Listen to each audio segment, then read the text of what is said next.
I think we can all agree we love our city for many reasons, but one would be the fact that we have a very vibrant and engaged arts community. And someone who is directly involved with that is Jessica Kincaid, who is our guest now. She is the director for the Office of Arts and Creative Industries. Jessica, welcome to the show. Thank you. Okay, quickly now, this is a tough one here. Elevator speech, what exactly do you do?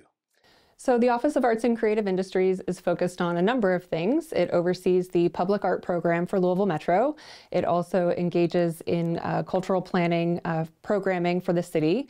It also engages in grant making to our arts and culture organizations. And it has a new focus to help support our creative economy and creative entrepreneurs. I would think a lot of what you do, Jessica, involves a collaboration, because you have the artist, you have the community, you have businesses. So talk about the little bit of a juggling act that you have to do. Absolutely. So our office is set up as the designated local arts agency for Louisville Metro, which is a designation that matters at the federal level. And that allows us to access increased federal funds, which we then subgrant to our community partners. So arts and culture organizations, who then are the entities that then engage the individual working artists and creatives. So it's a whole ecosystem that feeds sort of into itself. You know, Jessica, I think all of us can agree that the arts really enhance our lives. But a lot of times when we think about economic growth in our city, we don't think about the arts. So tell me a little bit about how the arts do affect economic growth, cultural development. Talk about that little bit of a partnership. Absolutely. So Metro is still kind of looking into how it is that we define our creative industries and what creative industries have the strongest presence in our community. We've just acquired a new tool to help sort of survey that data.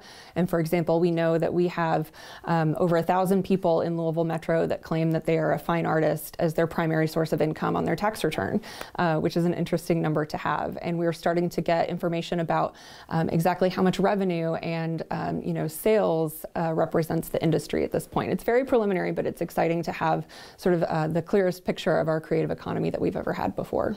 You and I have had a chance to briefly talk. Tell the folks out there, because I think it's interesting, some of the programs that you've initiated and continue to support. Mm-hmm.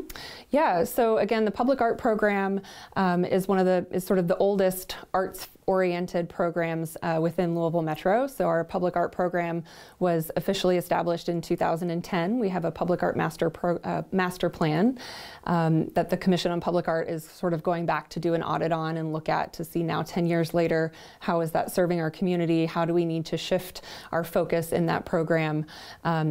Where do we have art in public spaces? What neighborhoods haven't been sort of served as well in that capacity? So we're looking at, what are the trends on a national level, which include things like short-term public art exhibitions, if you will, rather than commissioning and installing more permanent public art in a place. We've undertaken new conservation efforts for our public art program, which is pretty sort of far advanced from some of our peer cities. Not many municipalities are doing that in a proactive way. We have just retooled our grant-making program for our arts organizations. It's a program that's existed for more than 15 years, but for the first time is offering general operating support to our arts organizations, which is sort of still in desperate need following the COVID-19 pandemic. So it's good to be able to support our arts community that way. And Jessica, I know this is important to you personally, but I think it's important to a lot of folks who are watching now. How do you ensure that we have diversity and inclusion when it comes to the arts community? It's a great question. That was sort of the primary impetus for reconfiguring our grants-making programs. We're looking at funding organizations that provide arts experiences to those who have experienced boundaries and accessing that due to socioeconomic status or race or ethnicity in the past. We are looking at organizations that are supporting independent working artists more equitably than we have in the past. And we are plugged into national conversations about how larger federal level organizations in our peer cities are structuring their programs with an eye towards that as well. Something I think is important is your passion is obvious. Mm-hmm. So tell us a little bit about yourself, Jessica, and why you were, I guess, attracted to this position and specifically here in Louisville. Sure. So I have an undergraduate degree in studio art and art history. So I used to be an artist in my own right. I have a graduate degree in critical and curatorial studies. I worked a lot in museums and galleries. And so I started shifting my focus towards supporting other artists' careers a little bit more than focusing on my own work. And what attracted me to this role is that it seemed sort of a very pivotal moment in Louisville's arts and culture landscape. You know, Louisville has this very vibrant community, as you said, but it's never really had sort of the scaffolding or infrastructure to support it. So it makes it even more remarkable that it exists as it does. So we started looking at how we could kind of reverse engineer that support for this community. And that meant establishing this office, which is Metro's first office dedicated to arts and culture.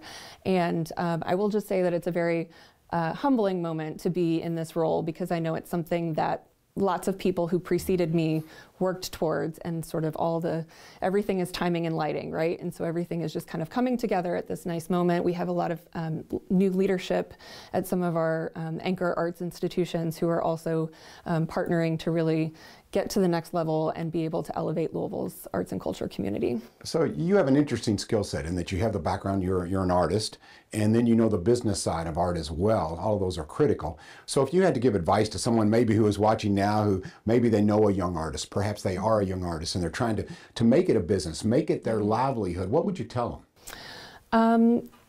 To reframe their mentality about, you know, you have to, if you want to be a working artist instead of a starving artist, or having your art career be your side hustle, you do have to learn all of these things about, you know, how to market yourself and how to translate what you do in the studio or on the stage or in, you know, in your creative practice into something that is forward facing, and you have to account for all of the business aspects of it. So that's one thing that I'm eager to partner with the Office of Economic Development on, is how we can tailor some of our existing small business programs to a creative entrepreneur bent.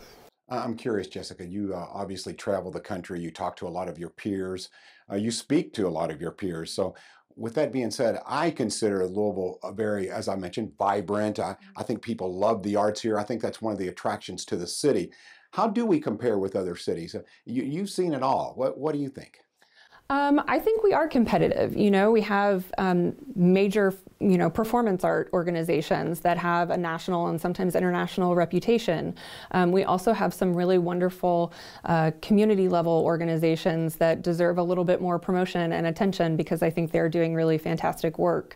You know, there's sort of an ebb and flow, and some of our peer cities that we've seen or held as an aspirational model are experiencing some challenges that Louisville isn't right now. And so there's kind of a constant reordering, if you will, in terms of the hierarchy of the arts landscape. Okay, before I let you go, also, arts, okay, the Office of Arts and Creative Industries. If someone wants more information, whether they be someone who wants to maybe contribute to the arts, or someone has a question for you about how to navigate a grant or one of your programs, where would they go? They can contact me directly. Our URL is rather lengthy, but if you go to the LouisvilleKY.gov website and just put arts and creative industries in the search box, it'll take you right there, and they can contact me via our website. All right, Jessica Kincaid, you are amazing. Well, thank you very much, John. Once again, thank you so much for your time. So now you know a little bit more about the arts community and why it runs so smoothly and so well. It is Jessica Kincaid.